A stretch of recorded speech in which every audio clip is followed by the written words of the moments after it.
Assalamualaikum warahmatullahi wabarakatuh. Alhamdulillahirabbil alamin.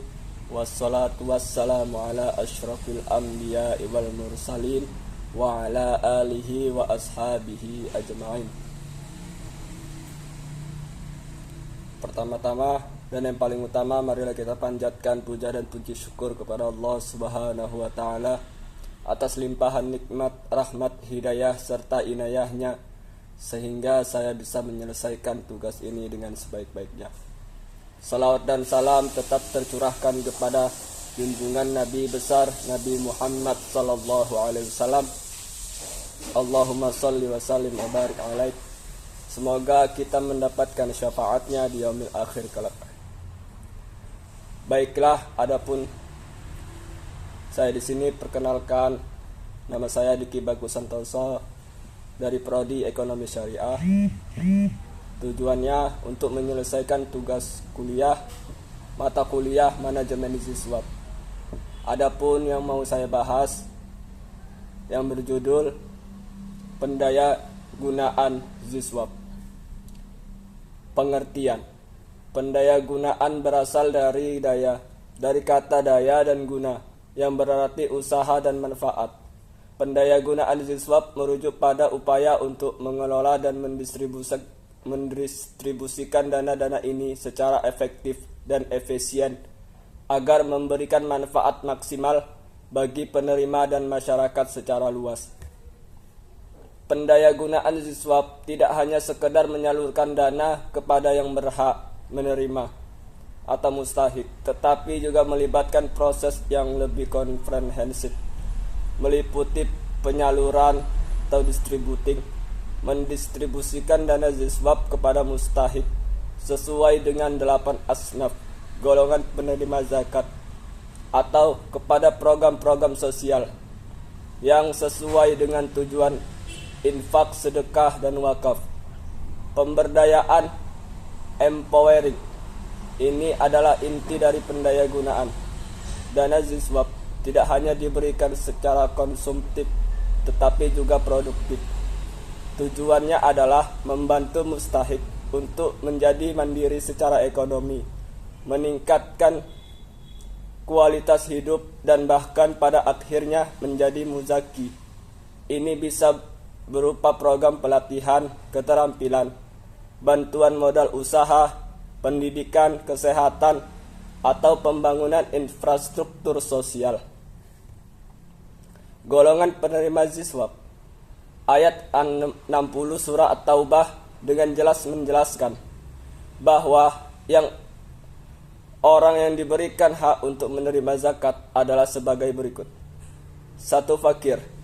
Ialah seseorang yang hidupnya sangat menderita dan sengsara, yang tidak bisa bertahan hidup karena tidak memiliki harta dan energi.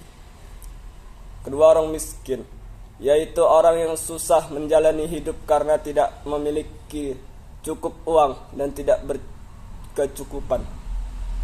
Adapun ketiga, amil zakat, ialah seseorang yang menyalurkan dan mengumpulkan zakat. 4. Mu'allaf, ialah orang non-Islam yang memiliki harapan untuk masuk agama Islam, dan juga orang yang pertama kali atau baru masuk agama Islam, serta orang yang memiliki iman cukup lemah. Selanjutnya, riqab, budak, harta atau dana yang dipakai untuk pembebasan budak serta untuk pembebasan umat Islam yang dikawal oleh para orang non-Islam. Selanjutnya ada ghorimin atau debitur, yaitu orang yang berhutang bunga, yang tidak bermoral dan tidak mampu membayarnya. Seseorang yang berhutang untuk menjaga keutuhan umat muslim diselesaikan dengan zakat, meskipun dia bisa atau mampu untuk membayar hutang tersebut. Selanjutnya ada fisabilillah, ialah yang berusaha membela agama Islam serta umat Islam. Di kalangan mufassirin ada juga yang menyatakan bahwa fisabilillah meliputi pelayanan publik semacam pembangunan rumah sakit, sekolah, dan lain sebagainya. Selanjutnya ada Ibnu Sabil, adalah musafir yang melakukan perjalanan tidak maksiat, yang menemui kesulitan dalam perjalanannya. Strategi pendayagunaan ziswab. Golongan fakir miskin yang digambarkan dalam Quran surah Al-Baqarah mungkin lebih tepat adalah yang bersifat konsumtif. Demikian pula golongan fakir miskin yang cacat tubuh, yang tidak memungkinkan dia bekerja atau berusaha, atau golongan fakir miskin yang tua renta. Sementara untuk mereka yang memungkinkan untuk bekerja atau berusaha, lebih diutamakan ZIS yang bersifat produktif untuk memberi atau menambah modal usaha, atau dengan meningkatkan kualitas pekerjaannya melalui pelatihan-pelatihan yang pendanaannya diambil dari dana zakat.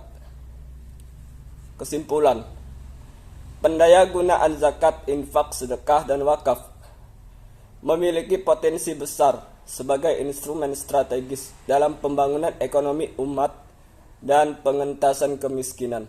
Namun, potensi ini belum teroptimalkan sepenuhnya karena sebagai tantangan dalam aspek manajemen dan tata kelola, pengelolaan manajemen internal, transparansi, akuntabilitas, dan profesionalisme lembaga pengelola ziswab dan basnas harus terus ditingkatkan.